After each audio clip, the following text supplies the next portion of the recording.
Welcome to 100 Yards of Football. Today we have a special edition video. I think that it's going to touch a lot of people's hearts out there today. We got a great story with a great man with his book, Travail. So if you like the video today, please come in and share it. I'm your host, Vincent Turner. I'd like to give special thanks to my producer today, Mr. Logan Landers. So I want everybody out there and our listeners to sit back and enjoy this great story, Travail, of courage, success, and legacy from a great young man coming out of the state of Texas by way of Greenville, Texas. We welcome to the stage today the Bishop, Mr. Gerald Weatherall. How you doing today, sir? Hey, Brother Turner, I'm doing real good. Just excited to be on the show. When I received the phone call to hear the title of your show, 100 Yards of Football. That just excited me all together. I was a big blue chip football player, top recruit in Texas, and due to some major shoulder injuries to the left and right shoulder, a 5 rotation cup replacement. It just didn't go the way I planned for it to go, but all is well. Well, I know one thing. You're from Greenville, and you got a lot of great athletes that come out of that area. One guy's the head basketball coach at Texas A&M, Buzz Williams. Then you got Jay Arnold, a former football player back in the day. And then you got John Franklin Myers, Brian Bell, Earl Thomas, and Mike Thomas. And I remember Earl Thomas from 1975 because he played at the University of Oklahoma, and I had a relative at the time that attended Oklahoma. But let's move on and talk about your great book, man, and talk about your great story. And I guess where I'm going to start at your childhood at 7 years old and how your life changed. Okay. I want you to be remindful that there was a Jimmy Thomas, 2 out of those Thomas boys. Yes, sir. All 3 of us great NFL players, and they happen to be family, so I wanted to make sure we didn't leave Jimmy out. Yes, sir. Many blessings. I apologize today. Okay. Yes, sir. So, Brother Turner, when we came up with this book, we started this book out talking about a tragedy in my life. On an early April morning, 1971, getting ready to get up. Had spoken with my daddy prior to going to bed. Getting ready to get up, excited, getting ready to get a new horse on this particular day. I'm getting ready. Everybody in the house crying. The house is in an uproar. The house is in a major uproar. Everybody's in an uproar but me. Because the only thing I knew at that time was that I was going to get my new horse from a guy. Never met the guy, don't know much about him. I always remember his name was Summerfield. And just remember Dad said he had talked to him and had a lot of horses. We were going out to pick one. And my grandfather asked me, why are you getting ready? And I said, well, Daddy on his way to pick me up. Take me to get my new horse. And then it was sadly told to me that he had been murdered in a double homicide that night prior to the morning.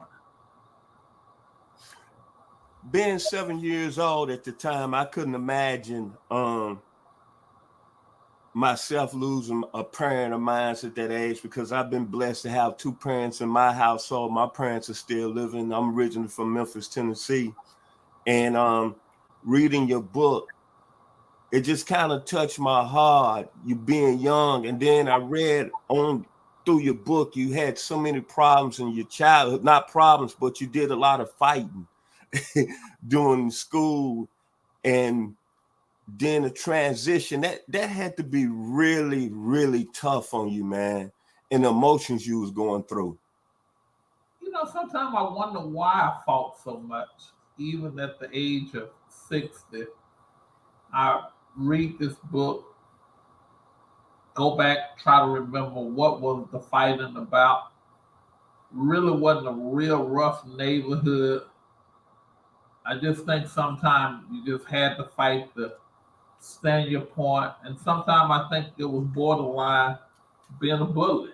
And I hate to say that because I had great skills in fighting. Sometimes when you got those type of skills, you just Yes, sir. and you have those skills. You think you have those skills till you run into the to the right person. They got better skills than what you have, and they give you a good one of them good old Crawford Spinks whoopings that Crawford gave Spence the other night.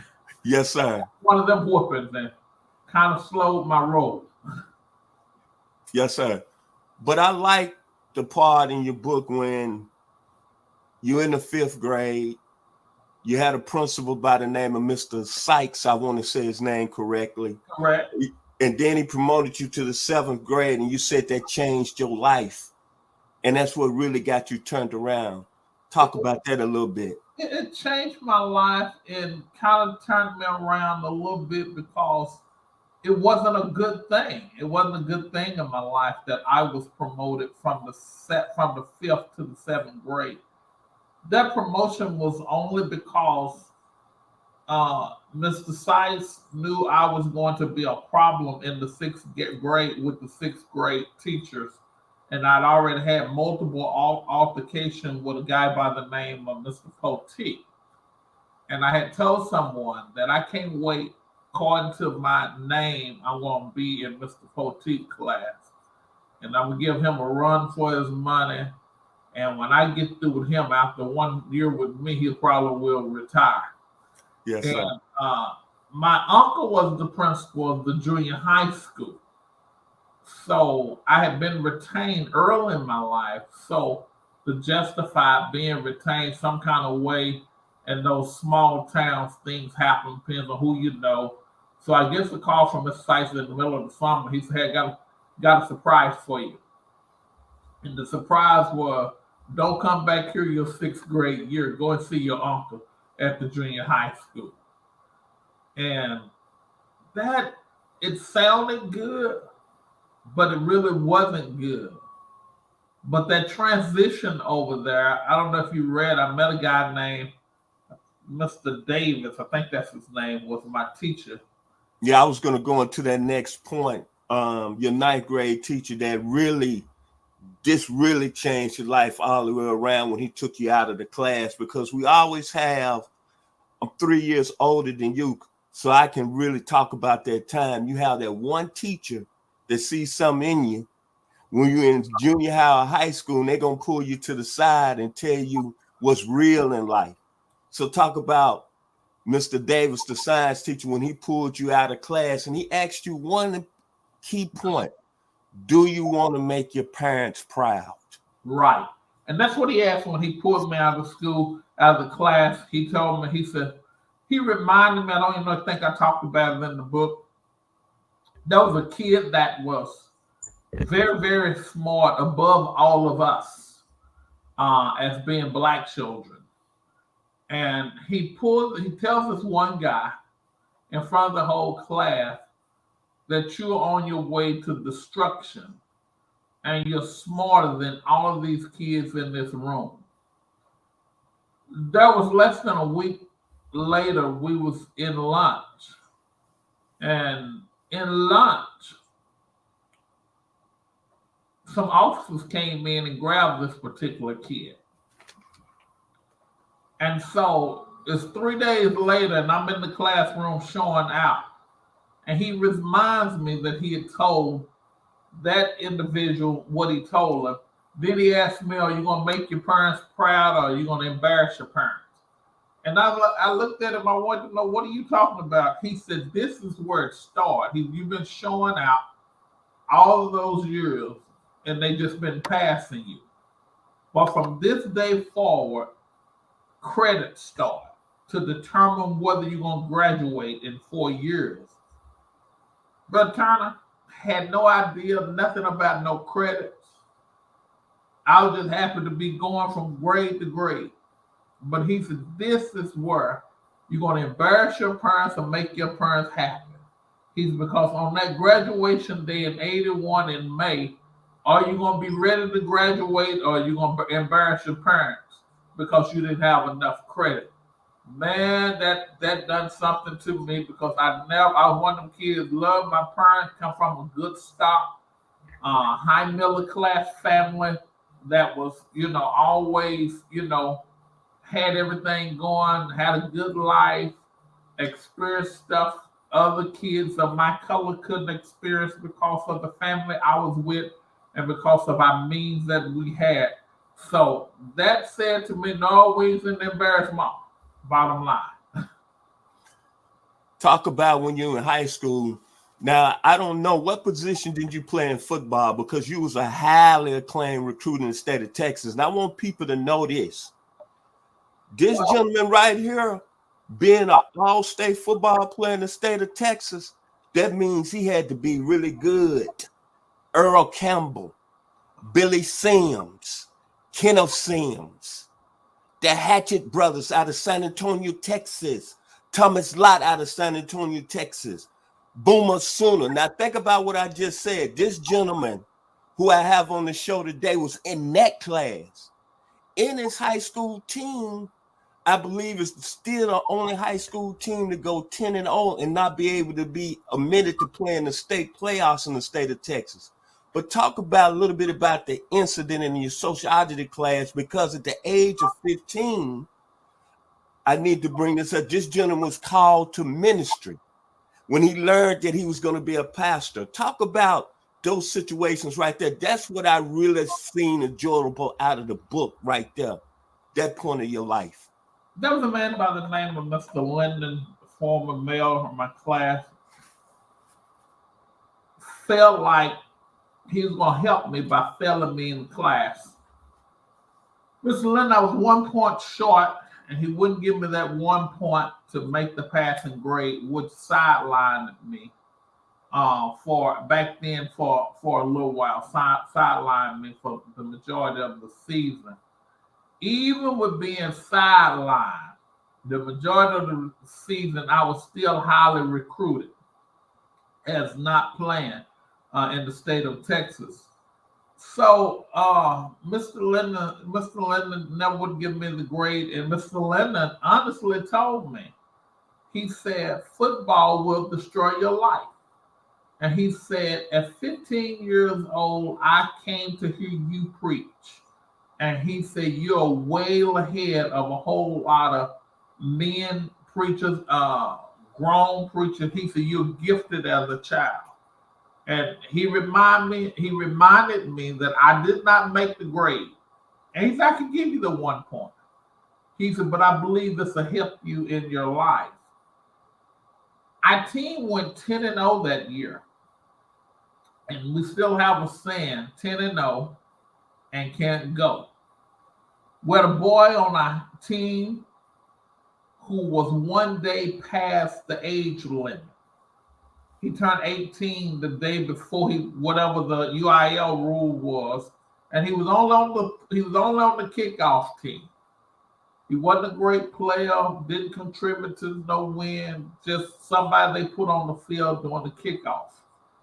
Every time he touched the field, those games was taken from us, which left that powerhouse back in the 80s, Plano, Texas, who had multiple state titles in the 80s. It allowed them, and we had just we learned this. We learned this the day before we played Plano. That we had a guy, and Plano knew it, and we didn't know it, and they reported it. And we found out the day before we played, but we went on that field and still beat Plano 10-7 that night. Plano went on to win the Texas State 5. At that time, it was just 5A flat, 5A, all kind of 5As and 6As now. But back then, it was just 5A. Plano went on and won the championship that year. So knowing we just beat Plano, I believe we had the championship team in the state of Texas, class of 81, season of 1980. And we still talks about it, 10-0 and can't go. Well, I know about Plano because I attended the University of Arkansas for 4 years, and they had a football player that played 4 years and got drafted in the NFL by the name of Billy Ray Smith. That was a pretty good linebacker out of Plano. So being an All-American as you was in high school football in the state of Texas, at that time, you was in a great company of a lot of great football players. But Bishop, my social media guy who's able to put us up today, has some questions for you. Mr. Logan Landers. Yes, sir. Thank you very much, Mr. Turner. So, Mr. Weatherall, going back to your book here, I do have just a couple of questions for you. So, really, what inspired you to write this autobiography? I know it is, about your life and your journey, but what made you want to get up one day and just decide to go down pen, paper, notepad, or computer, whichever device you used, to write this autobiography? I just felt like my story needed to be told. I felt like my story needed to be told. It took me a long time to write it. It took me a little while to write the story. And I had a church administrator by the name of Pam Jurgen. Pam would always, she has, at our church that I pastor, she has a shelf of collectibles. And she always would say, your book will go on this shelf. And I would laugh every time she would tell me your book would go on this shelf. And so I talked to some people about writing this book and putting it together a couple of years ago. A few years ago, it was a little bit out of my budget, the way I wanted to do it. And so I thought about doing it again in the year of 2022. Put some people together, help me put it together. And it just started, and the name of the book, the autobiography. I was writing it, and someone who assisted me in writing it said, the name of this book should be called Travail. And so that's how we got the name. And then we had the graphic people. We sent the way we came up with the cover. I sent it to 5 different graphic designers. And I gave them 8 pictures and the title of the book. That's the only thing I gave them was 8 pictures and the title of the book. I said, I will pick and pay for whoever come up with the best book cover. And so after I put all these book covers out there, I let the social media pick them as well. And this wasn't my favorite cover. This is not the one I picked. There was another one I picked, but this one by Landslide. And when I look at it today on the screen, Carrot Success Legend, the person who won the design added that to the book. And in fact, the young lady was out of Mexico that won the design. And so that's how this thing came about. Yes, sir. And like I said, I know you did just complete this in relatively short amount of time ago, but do you have that writing bug? Do you have that itch to maybe go back at a later date and write another one, whether about your life as it continues or to maybe go into other topics such as sports? We were talking football a little bit ago, or even religion. We will. I do have the right bug, and I'm ready to start. I want to talk about the journey in funeral service. Yes, sir. And that's going to be my next book, talking about my journey in funeral service. I have had great success in funeral service.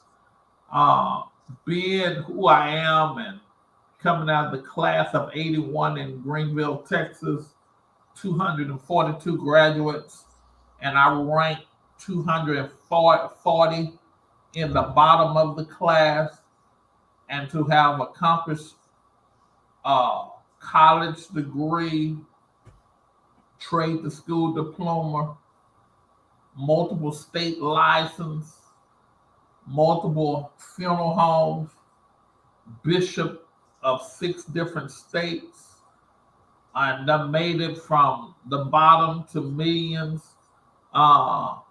I think some of that story just need to be told, and need to be told in much larger detail than what I told my life story in. So I would expect for that book to probably be 200 or 300 pages when we get through with it.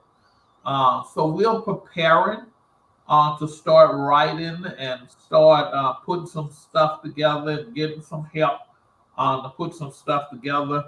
Want to come out with just a little bit more of a higher group of people that helped me put the next one together. People who helped me put this together, they had wrote books, but it was their first time helping someone write. So when we talk about the journey and funeral service, which we want to release by the first of the year of this time, within the next 12 months, we will have it done, that project done and finished. We just want to, polish it up a little bit better. Right. Yes, sir. And we'll definitely be on the lookout for it. Mr. Turner, I'll give it back to you, sir. Okay, Bishop, I want to talk about a certain point in the book. I want you to talk about art. Then I want you to talk about Reginald Johnson's funeral home. And then February the 17th, 1982. And then your journey to Bishop College. Reginald Johnson, art, when we're talking about art, I think I talked about that when I walked in the back room. I was with Reginald Johnson, who lived in California. He'll be in town this weekend for his mother's 80-something birthday party.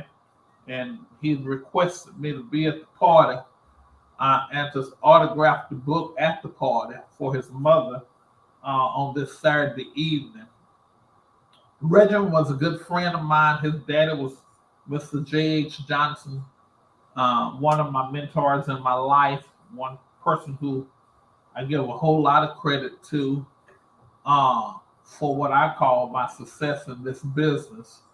Walked in the back room with Reginald. We was just going to talk to his daddy, Mr. J.H. Johnson. And as we went to talk to his father, we walked through the preparation room, which is an embalming room. And he just kept walking through it. And there was a lady that had a head-on collision with Greyhound bus. They was doing some restorative art, and I just thought that was art. And I got engulfed. The guys were so engulfed in their work, they never knew I was in there.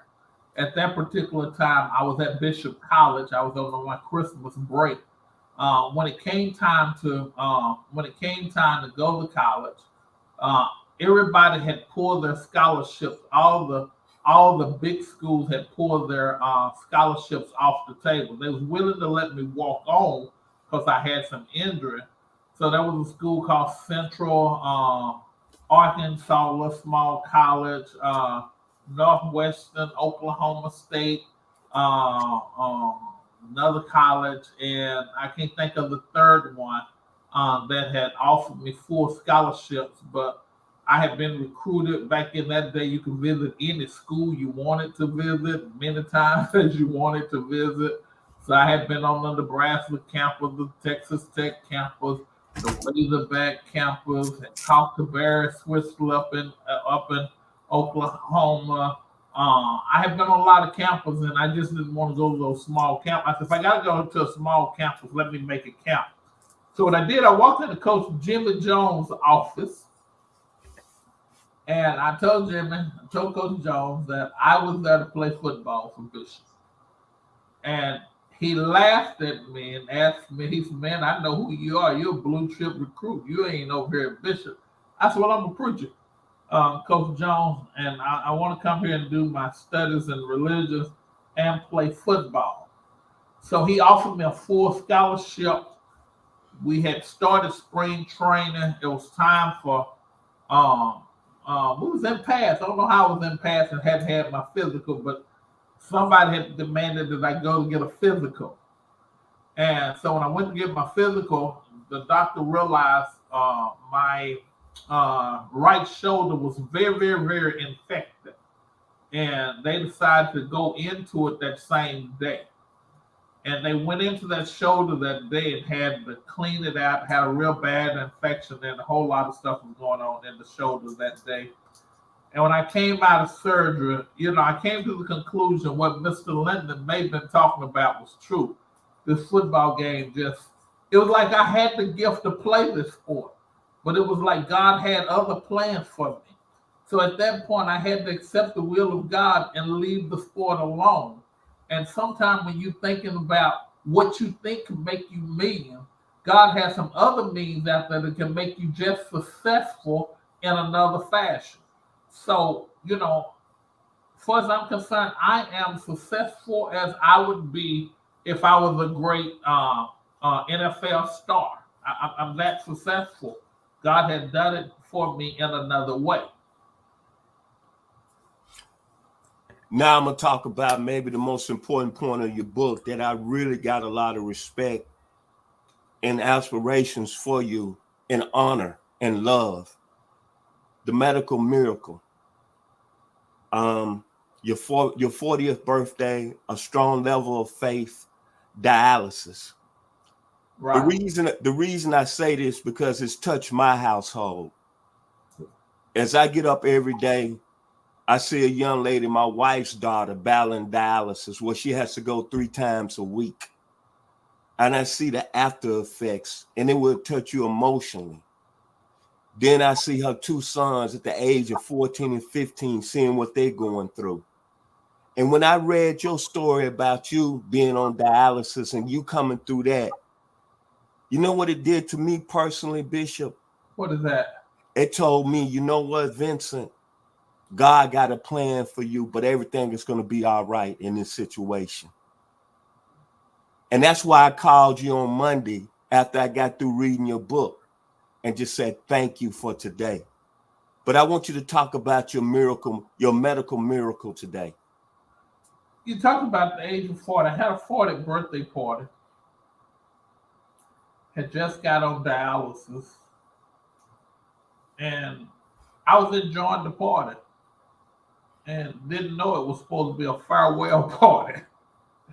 Everybody was talking about they was praying for me. And I was, prayer's always good. Being a pastor, that's one of the things we talk about all the time, prayer.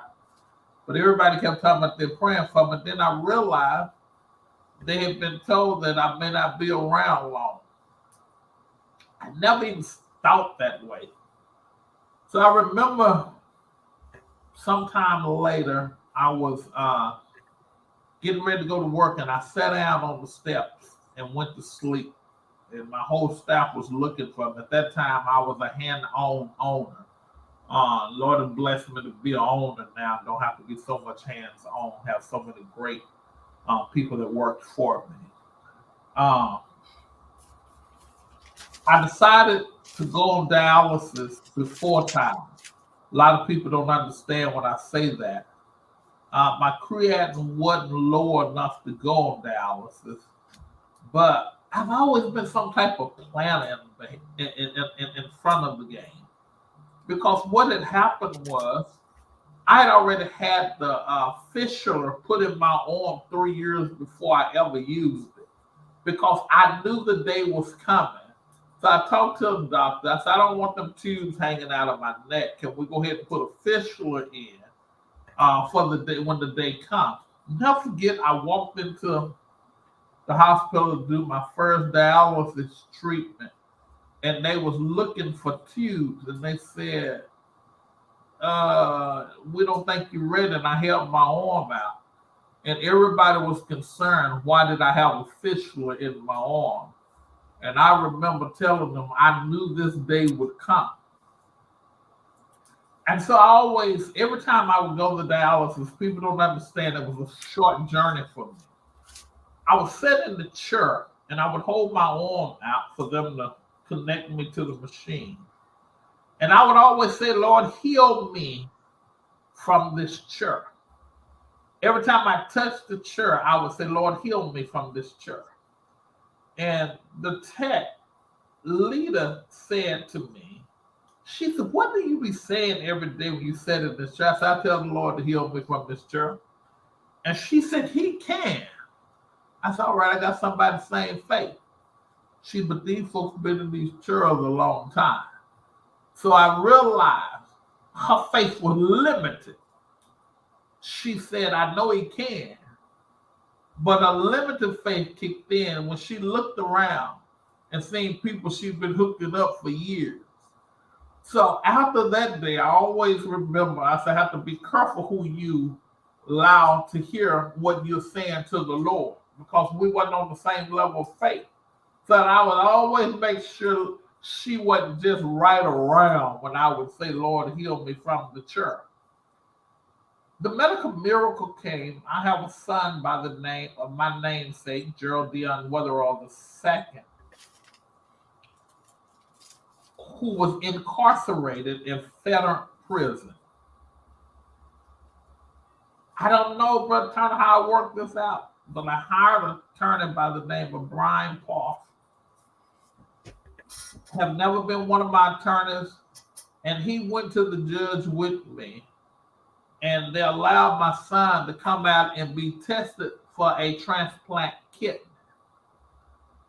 Come to find out, our blood type was the same. Our DNA is 99.999997.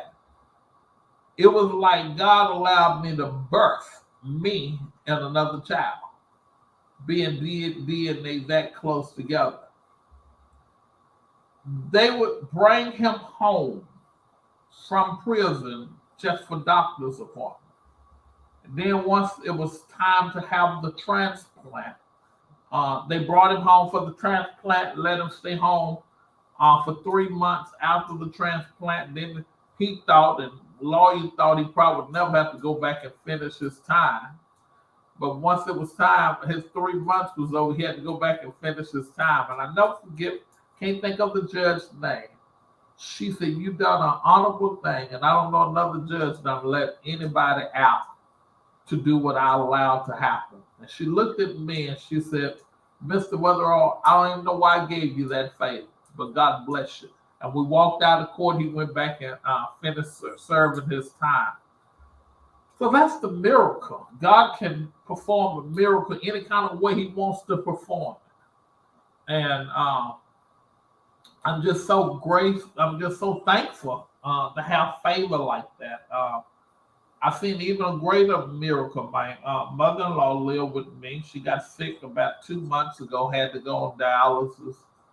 And my wife, who is a great prayer warrior, started laying hands on her mother for 3 days straight in that hospital and declaring that wasn't the story, that she was going to be on dialysis when she got home. 10 days later, I walked into the hospital room and they had pulled the tubes from her neck and said her kidneys had started back working almost 100%. It says that God is still working in the miracle business. And Brother Turner, I encourage you with your daughter, continue to pray for her, continue to speak healing over her life. And I believe God will heal her the same as he healed me, the same as he healed my mother-in-law. I had a conversation, got a real sick brother, 3 years older than me, works for me. Picked him up this morning and brought him into the office with me. And somebody said, hey, is he going to sit around all day? I said, no, he's going to get up and work. I said, because he just got some problem, but he can get up. So I went and told him to get up and do something. And he was walking. And he said something. I said, walk in your healing. I said, God's going to heal you. You're going to restore your speech. He's going to bring you back. I'm going to restore your mind. And I got you with me because I need you to start walking in your healing. So I encourage you to encourage your daughter to walk in her healing. I'm declaring on this show today that God is still in the healing business. And we speak blessings and favor over her life. We speak miracles over her life. We speak healing over her life. We just speak the miracle over her life. Thank you, Brother Turner. Go ahead. Let me let you go on. I'm about to go somewhere. This No, ain't what I sir. was No, going to be doing in this show, but I'm about no, to sir. No, sir. It's all about you. somewhere else. No, sir. It's all about you today. Her name is Kimberly Kane. I want to bring that segment of the book up because people don't really realize how awesome that is. And I appreciate everything you just said. It just touched my heart and the love that you brought with your prayer.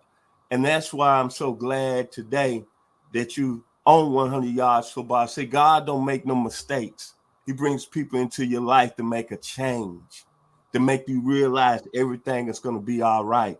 And looking at your story, I consider your story one of the greatest success stories out there in America. Matter of fact, out there in the world. And this coming from the bottom of my heart. But what I want you to do now is talk about some of the great mentors that was in your life, like John Harvey Johnson, Mr. Jim Maryland, Mr. Sullivan Bryant, and Mr. Harvey Edward Irving. Talk about those gentlemen right now, sir. John Harvey Johnson, I have a chapel right outside my door that's called the J.H. Johnson Chapel. John Harvey Johnson, man, gave me my first start in film service. Didn't know what I was going to do. He told me, I want you to start. He told me, I want you to pattern your life after me. And I thought that was strange for a stranger to tell me to pattern their life after me. He showed me the business. He showed me the right way, showed me the wrong way, showed me everything about the film business. And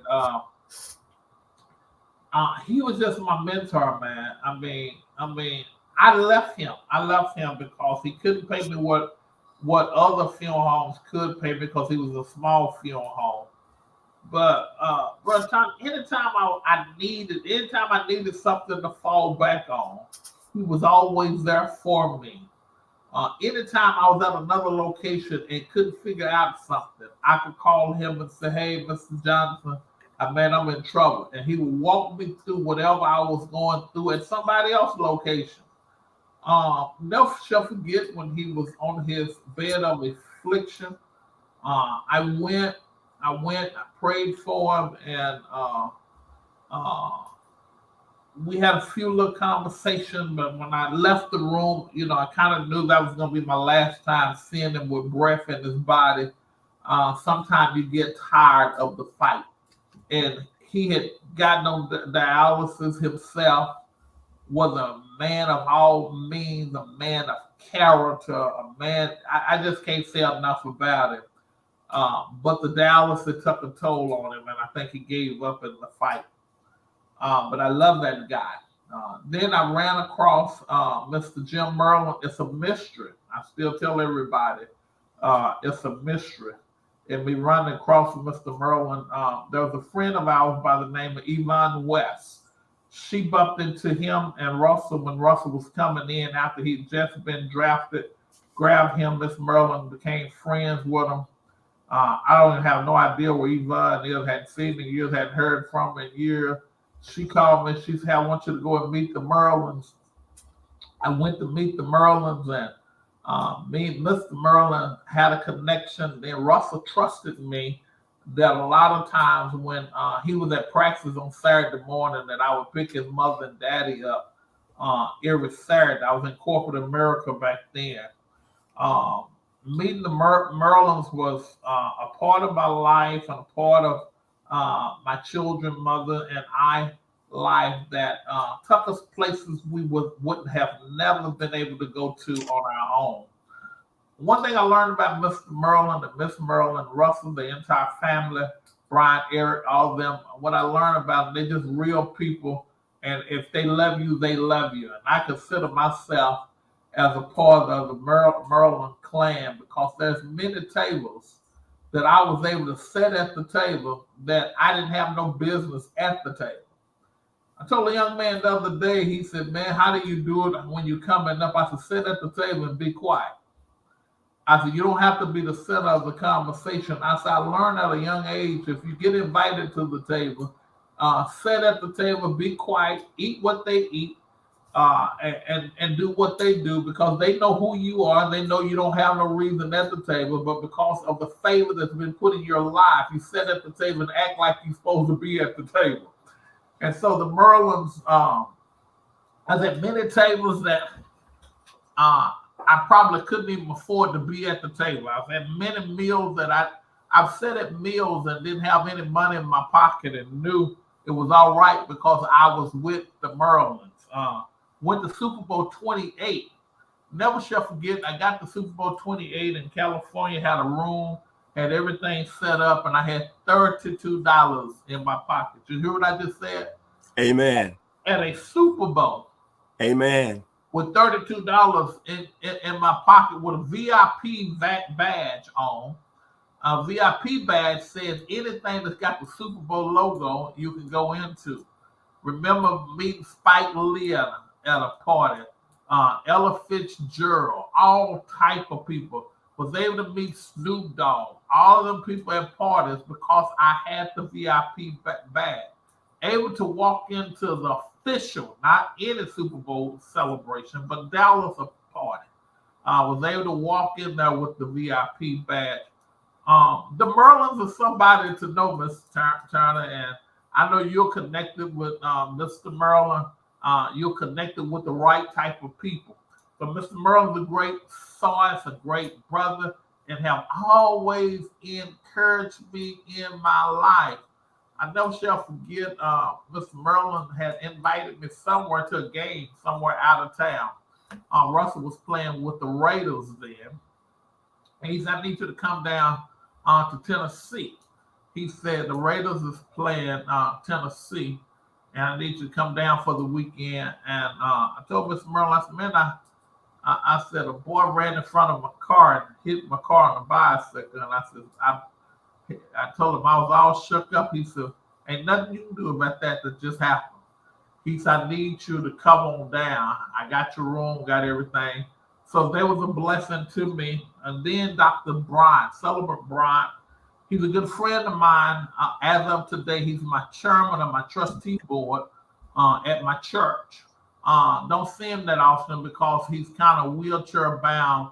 My boys, when they was born, he was the doctor that delivered them. He did some things in my life and showed me some things and helped me when I needed to be helped. See, my story looks good today. The journey looks good, but people don't know what I've been through to get to where I'm at today. People don't understand that I've been sitting in rooms and couldn't hold my feet up because I had holes in my shoes. Had to hide my car a lot of times because they were looking forward to report. I didn't just get here overnight. They don't know I've been through 5 different bankruptcies in my life.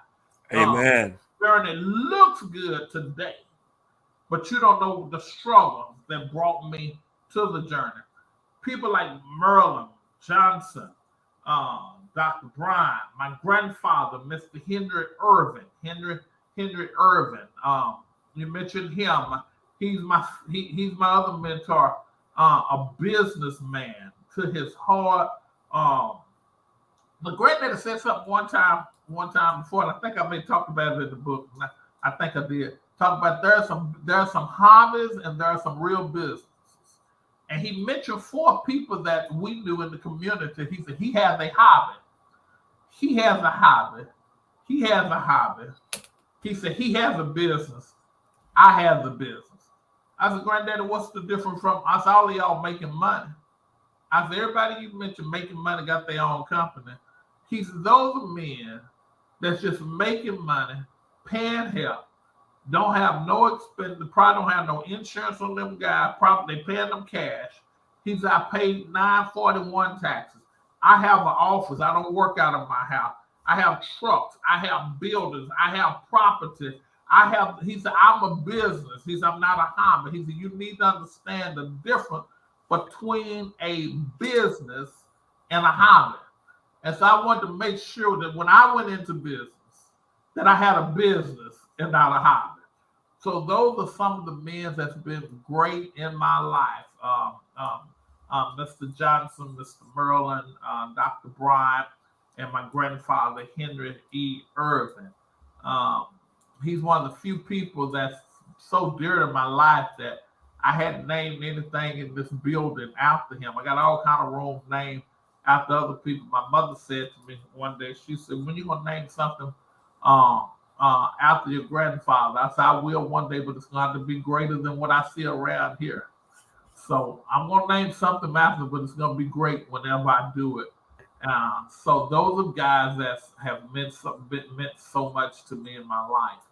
And Dr. Bryant still living, Mr. Merlin still living. We see each other when he come up to RJ games, and if I pass through Louisiana, I stop and see him. So those are people that I still talk to on a daily basis.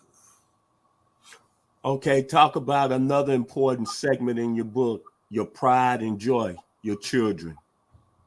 Oh,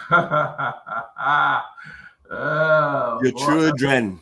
that's I write about 9 children in my book.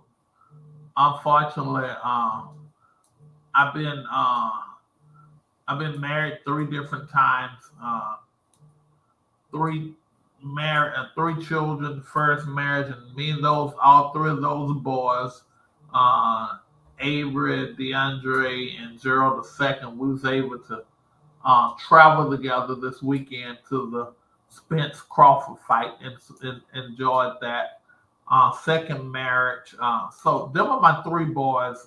Avery is the CFO of the company that runs my finances here on my company. DeAndre runs the floor of our company and 2 different facilities that he kind of like manage. Gerald II, we call him Deuce. He's a CCO in name only. He gets mad when I say that. He comes in and calls records and stuff like that. He's a pastor, a minister, well sought out all over the country. And so most time he's traveling revivals and different things in ministry. So we don't see him as much as he see his paycheck. Then, second marriage, I believe if a man marry a woman, those kids automatically become his children. I've never depended on, when I married a woman, for child support to take care of those children. I looked at myself as the father when I go in that house. Always it's a package deal, and I don't treat them no different. Shauna, Shell, and Calvin Jr., I don't treat them no different. They're great children. Shell is a licensed mortician who worked for me and her mom, who own a few funeral homes herself, and she works with them. Shauna is a realtor broker. That's I always tell folks Shauna should have been mine, because we got the same spirit, just knows it. We always want to know what's going on. Calvin very laid back, and then now married to my sweetheart, my joy, my everything. I'm married to Shanika Shanette Carter Weatherall now. She had 3 children when I met her. A young lady that lost her husband in a tragedy at work, left her with 3 children that I hear her sometimes speaking all the time. She said Mr. Weatherall didn't feel the void, but he made us forget there was ever a void in our life. Not having to compete with no other man, having to be the only father these children have. I talks about Treasure in the book. Treasure is the only girl I've ever had in the house as a little girl that I've had to raise. So, she's kind of talking about how spoiled she is. Yesterday, she calls me. And when she calls me yesterday, she just calls me and she says to me, Dad, can you leave work and come and take me to the beauty supply? So I leave work, so I go take Treasure to beauty supply, thinking she gonna buy a whole lot of things. I leave work to go take her to beauty supply, but she only buy 2 or 3 things. That's the only thing you had me to leave work to come and pick up. And so Treasure is, is the one that I talks a lot about in the book. Uh, my mother-in-law and wife always tell her when they want something, go and tell your dad if we want to go such and such, such and such. And Treasure usually can make it happen if I got time for it to happen. My children are great. I love all 9 of them. Takes care of all 9 of them. Whatever I can do, I do it. All 9 of them is as equal as important to the first to the last. And so that's just, and kind of get that from my grandfather. My grandfather told me one time, Henry Irvin, he told me that he was sharing with me my Aunt Berta was needing some money. And my grandfather told me that wasn't really his responsibility. I said, what do you mean? I said, she needs some money, you got it. She said when she married Jane, his family should have been responsible for whatever they need. He said, now if any of my boys need anything, I'm going to be there for my boys to make sure their families are okay. So what it said to me is that when you become the man of the house, you become the man of the house and you take care of your house. And no matter what the situation is, you take care of your entire house. So I thank God for Granddaddy sharing with me what a man is today. He shared all that with me. And my grandfather, Mr. Irvin, was a man. I mean, he was a man, took care of us, a man of means, a man of wealth. He was just taught me how to be a man. And he always tell me, it's on you. It's not on her parents. It's not on her. Be the man of your house. Remember my first marriage, I struggled so much and finally got ahead of the game. And I never forget my granddaddy walked in the house, looked at my children's mother and said, how do it feel? And she said, Granddaddy, what do you mean?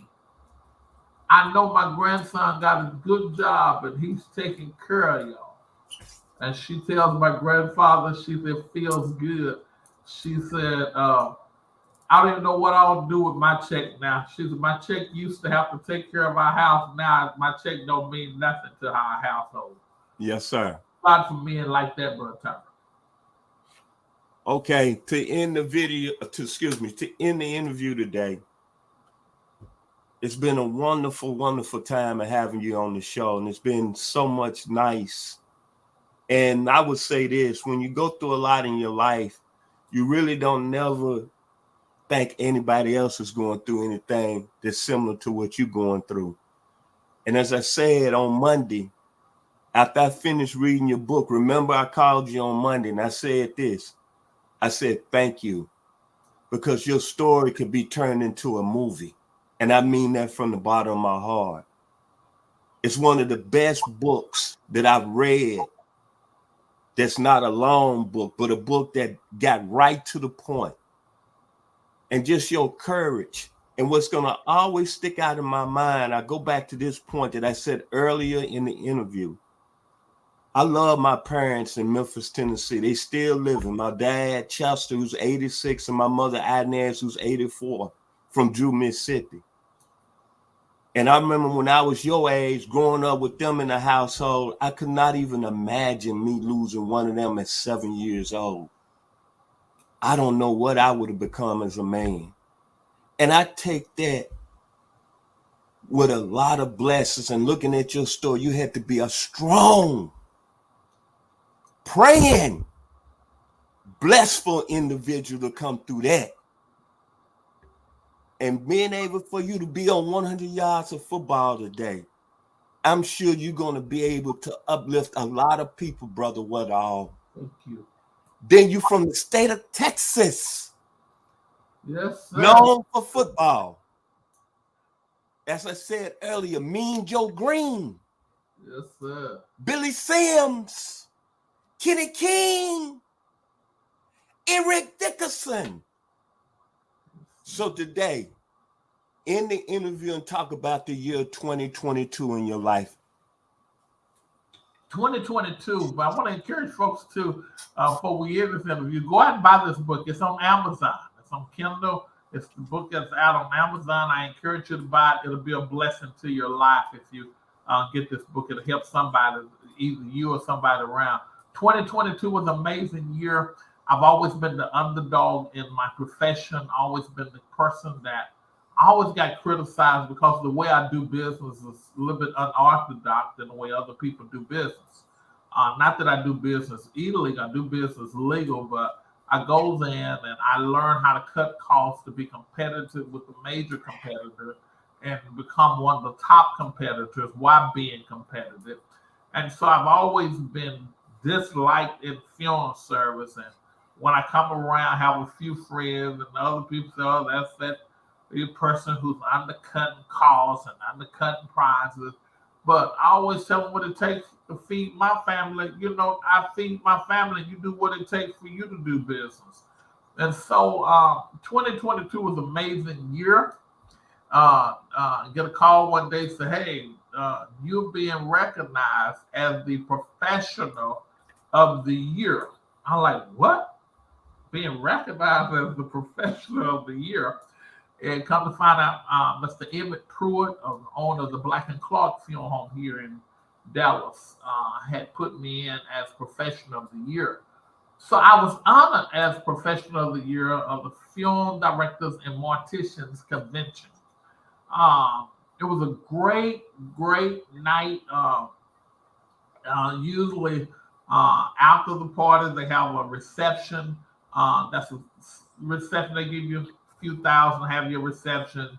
Usually people have, coffee and dessert. I had so many of my vendors to come to me that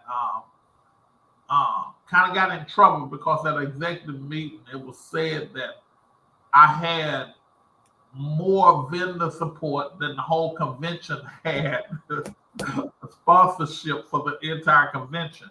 Because people tried to figure out why the reception had a full band, 3-4 bars, full a gambling night, casino night, anything you would have wanted for a party, it was there. And so somebody made one of the executives of the board said, well, if the convention would have got as much support as he got, man, that was an amazing night for me just to say I was honored as the Professional of the Year. Then Bishop Pretley of Elliott Covenant Alliance, Bishop Mitchell Ford on his way out of retirement walks up to me and says, at my official last address, we will be naming you as the regional Southwestern Bishop. You would be the bishop from Texas all the way to Atlanta, Georgia. And I said, what? And so that was another accomplishment in my life, man. It was like everything just 2022 was an amazing year for me. Decided to build a new state-of-the-art crematory. God has put his hands on that and have blessed that. 2022 was a amazing year for me. I don't know. Seemed like and then not only that, but Mr. Pruitt, who had been holding Texas regional governor position in our state convention, stepped down and told him when he stepped down, I have to be his replacement. So I've had more that happened in my profession and in my ministry in 2022 than have happened in years. I've been doing this thing a long time.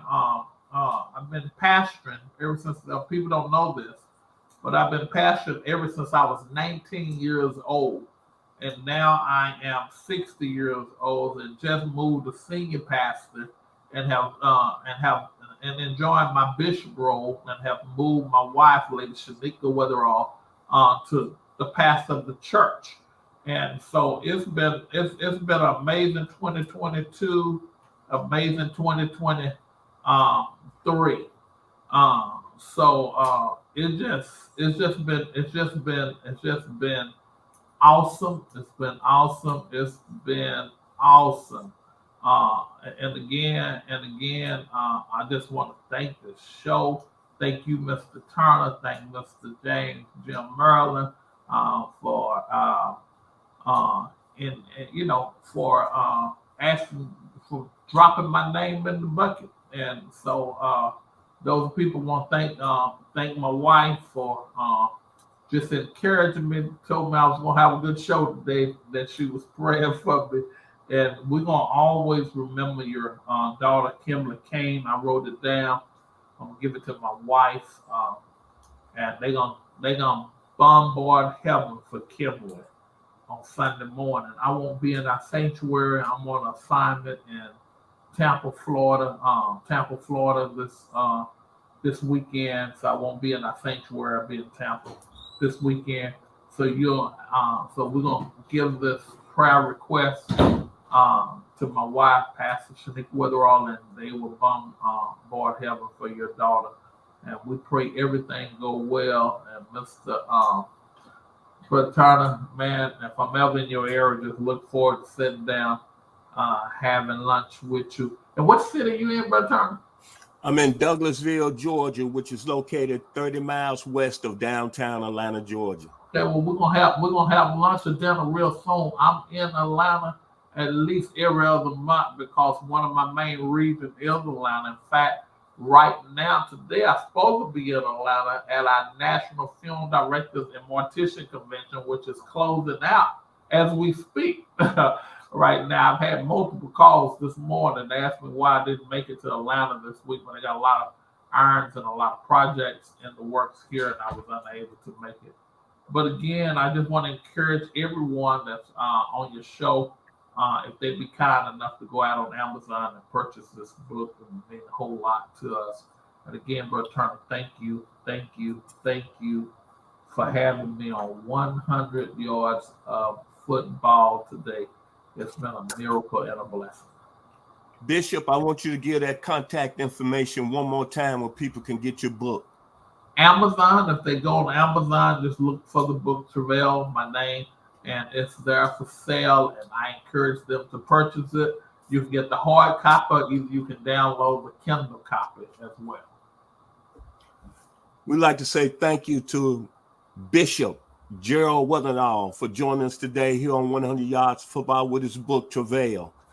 I like to say there's been some special shows I've done here on 100 Yards of Football over the last 3 years, but I would say today having this gentleman on, it's probably been one show that's had me to think about my life and put a lot of things in perspective of where I'm at. And I'd like to say once again, thank you to the Bishop for making that happen today here on 100 Yards Football. I'd like to give special thanks to the people who's been behind me for a long time and doing this podcast. Today, I wouldn't be nowhere doing this good today without the man, Mr. Logan Landers. I'd like to say thank you to my business partner who's been with me from day one, but we've had some journeys.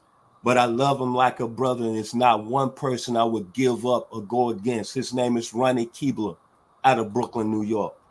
To my man, Mr. Bobby Butler, by way of Florida State University, Atlanta Falcons great. Thank you.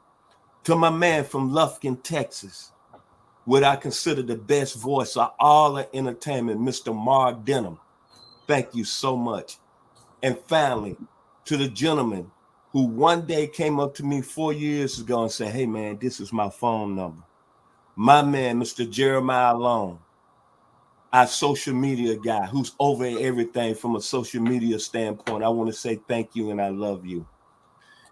And to all the people who's listening to 100 Yards Football today, I hope that you learned something from this man's book, from his story, because at the end of the day, life is too short. But it has great stories like this can tell you that, hey, man, let's slow down a little bit. Thank you again to the Bishop, Mr. Gerald Weatherall, from the state of Texas. Some people say the best high school football played. I don't know about that because I get people that argue from the state of Florida and California, but the state of Texas has joined us today here on 100 Yards of Football. If you like the video, please come in and share it, and we surely be blessed. Thank you and have a wonderful, wonderful week.